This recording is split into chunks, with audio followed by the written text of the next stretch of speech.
And the guy at the counter recognized me and said, are you listening? Yes, I'm tweeting away. I'm tweeting away. He is kind of rude that way, but Keyboard. John Cleese joins the Cube alumni. Welcome, John. You got any phone calls you need to answer? Hold on, let me check.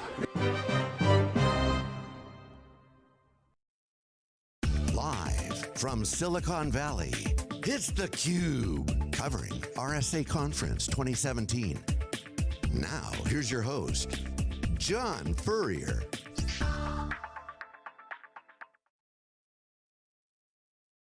Live in the studio, back from the floor to RSA. I'm John Furrier, watching theCUBE, and we are here with Akshay, who's Oracle Security. Yeah, welcome to theCUBE. Yeah, thanks. Great to be here, John. So you're running security practice within Oracle. Specifically, what's your job at Oracle? Yeah, absolutely. So my role is really around helping to secure our cloud, and we believe that's a key and very important aspect for security going forward, is protecting and securing the cloud. And then also a number of security products and services and solutions that help organizations deal with today's changing landscape, security landscape, and help their SOC deal with those threats. So a lot of solutions that we have both on-premise as well as a lot of new security cloud services. So Akshay, talk about the landscape on the threat side, because what's different at RSA this year to me is, at least from our observation, we were up there for the past 2 days. We'll be up there tonight hitting some of the VIP parties to get the scuttlebutt amongst the industry. But the industry seems to be evolving very quickly around a call to arms, if you will. There seems to be a call to arms around the cyber threats. It has almost a military feel to it this year. Also, you have a lot of government officials up there. This isn't like the hackers anymore uniting to fight the bad guys. This is a complete industry call to arms. Do you see it that way? What's your reaction to this year's RSA? What's bubbling up to you as the top trending topics and themes? No, great question, John. So I think one thing that I've seen a trend over the last few years is that just in terms of the type of people that come to RSA, security has become a very relevant and pervasive topic across business leaders, across government leaders around the world. And so it's no longer just an IT problem or conversation. It's a CEO conversation, it's a board conversation, it's a presidential conversation. So one is you just see the type of people that are there.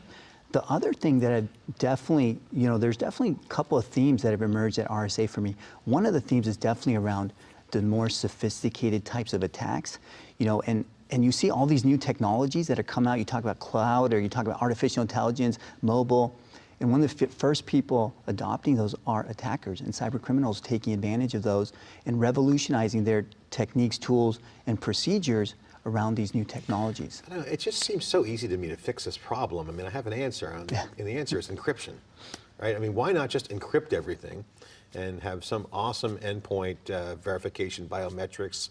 I mean, outside of the case when Tom Cruise takes his eyeballs out in Minority Report, but I mean, at some point, where there'll always be a fail on the human side, but like, can't we just solve this with encryption? I mean, because this has been a big conversation. I mean, just encrypt everything. Yeah, and definitely, I think like, if you think about it, encryption definitely plays a key role as part of the overall security posture. But when you think about things like defense in depth architecture, securing at every layer, those are also really important. And one of the things is with a lot of security to date, what's happened, John, is people haven't been able to even turn security on because it's been very cost prohibitive, very, impacts your performance. So if I turn on security on your laptop. From a technical perspective, cycles and compute, but also business performance. Do people have the people to do it? I mean, do you mean both or one or the other? It's absolutely both. It's definitely both. And from a performance standpoint, like one of the things— overhead in terms of like resources. Yeah, because one of the things that's really interesting is, we talk about technology side, but if you talk about the people side, one of the professions that is significantly understaffed today is cybersecurity professionals. They did a survey recently, and you'd be surprised, John, they're saying there's over 1 million job openings for cybersecurity professionals, and 66% of those can't be filled, will not be filled, because there's not enough talent to fill those jobs. So there's a huge gap in terms of, the type of work. This is the thing that gets me excited, because we have the Tech Truth as our kind of open source news reporting, and we've been saying that women in tech and certainly the diversity side is being worked on. But on the other end of the spectrum, our new theme with our Tech Truth is cyber, warfare, cyber talent. I mean, my young kids are gaming. They're on Steam. They're on multiplayer game. This is the profile of our next potential candidate. So all those gamers out there sitting around, gaming, where do they go to get trained on this? Because I think there's an appetite between the new generation of digital natives who are very fluent in coding and doing, whether they're throwing R at something on some of that data science, or they're multifaceted, multi-tool player, if you will. Yeah, and it's great. It's great to see that a lot of the curriculum today is starting to incorporate cybersecurity as a theme. Everything from the policy side to the technology side, across the board. So security. What would you recommend? So a couple of things I would say, and things that I've found for myself to be really practical. One is just get involved. Like, find organizations that help. Join the local meetups. There's so many meetups. Like who? Like who'd be a good one to join? So like in the Bay Area, for example, we have Bay Area cybersecurity meetups, right? A lot of organizations, like companies, also sponsor a lot of events. Like even Oracle, we have every single one of our events. If you come to an Oracle event, whether it's a Cloud World, a Cloud Day, Oracle Code, there are security sessions there to learn about what's happening in security, what cybersecurity professionals are doing.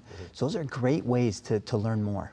What's the big walkaway for you this year at the show? What jumped out at you that may or may not have been expected? I think two things.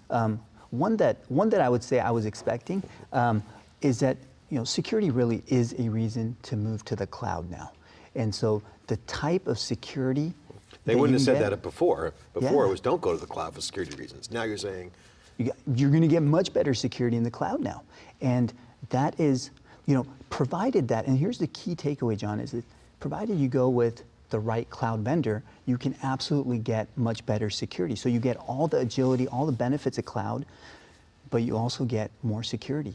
And there's a list of things. Actually, one of the panels I was on, we talked about what are the best practices. How do you choose a good cloud partner, and especially around assessing the security capabilities. Okay, so on the other side of that coin, I want to ask you the question: what's the noise? What was the noise at the show? Every show has a lot of the noise layer, whether it's security watching. What was the thing that that fell flat this year in your mind? There's a couple of things. I think like every year you will see there's a lot of new emerging technologies that are out there, and I think that some of them, what's happening today is cybersecurity professionals are saying, look, we got millions of alerts. I don't need any more alerts. I just need to figure out what are the most important alerts out of those millions, and how can I more quickly respond to those. So a lot of the technologies that I think are like, hey, let's get you a lot more alerts, that's something that's not resonating Another a lot monitoring more. package. Yeah. I mean, come on. Just give me Exactly. one more platform. So there's some sprawl in solutions, you're saying? Yeah, definitely. And I think like one of the things though, so there's definitely some sprawl, but there's definitely some solutions that are really around unifying what you have and bringing intelligence, automation, and identity at the center of them to help you solve today's challenges. And I think those type of solutions and best practices are really what security operations centers need today to deal with today's challenges. So here's the theme that we saw. I want to get your thoughts and commentary on this. Our reaction is the Cyber Threat Alliance that we were at on the first day, Monday. Fortinet was involved.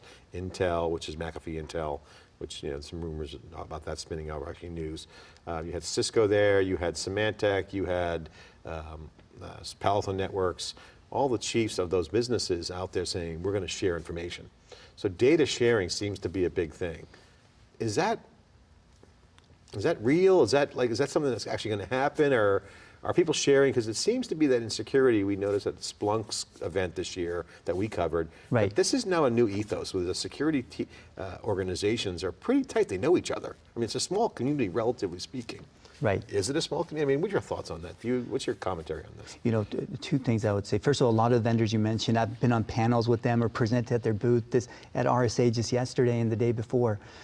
I think that as an industry and for the betterment of security, absolutely intelligence and intelligence sharing is at the center of improving your security posture.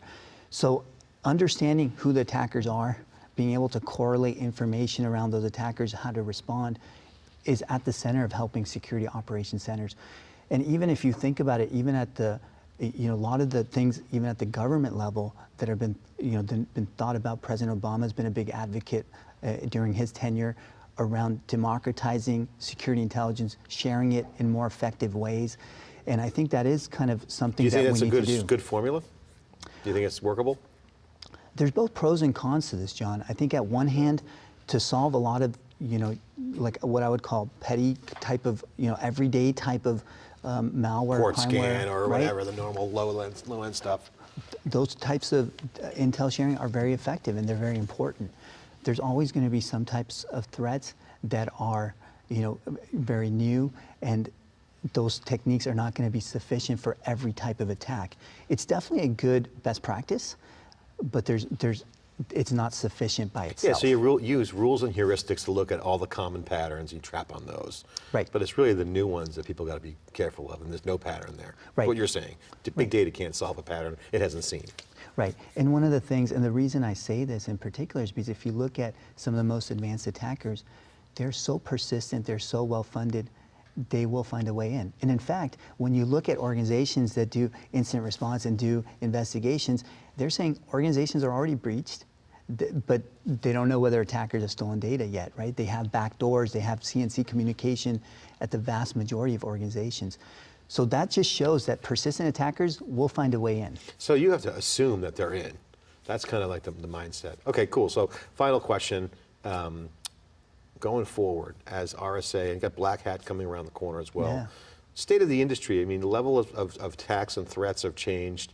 We were talking before we came on camera about your time at McKinsey, where there was no CISO's roles were just kind of coming on board. That's right. Now everyone has a CISO. There's all kinds of new challenges around that. So you got challenges and opportunities. What's the current state of the landscape vis-a-vis kind of where you were when you were at McKinsey? What's the evolution trajectory look like? So I think a couple of things. I think one is that your attackers will continue to get more sophisticated, and we've seen that. We've seen APTs to ransomware to just recently seeing attacks like distributed denial of service using global Internet of Thing devices. I mean, like 5 years ago, a lot of those technologies didn't even exist, and now attackers are doing that. So attackers will continue to get more sophisticated and leverage latest technologies. On the other hand, and this is where I think the real opportunity is, security operations centers need to rev up their game and keep pace with the attackers. And some of the things that I think you're going to see in the future, one is concepts around things like identity SOC, where users are the new perimeter. Your network perimeter is dissolving. You can't tell, IT admin can't say, hey, John and everybody, we'll keep you safe, just sit in the office behind our firewall. People are mobile, people are accessing application in the cloud, and now users are the new perimeter. You and I and every one of us are the new perimeter. The devices we use, the apps we use, we're the perimeter. So we need solutions like Identity SOC that are tied together, all your solutions with intelligence, with automation, because there's too many alerts. So we need intelligence, we need automation, we need identity at the center of it to help security operation centers keep pace with attackers. All right, Akshay Bhargava, who's on with Oracle Security, thanks for coming on and sharing this live conversation. RSA coverage continues with Thecube here in Palo Alto. We'll be up in San Francisco later today. Jeff Frick and I were there for the past 2 days. Wall-to-wall coverage. We'll be right back after this short break.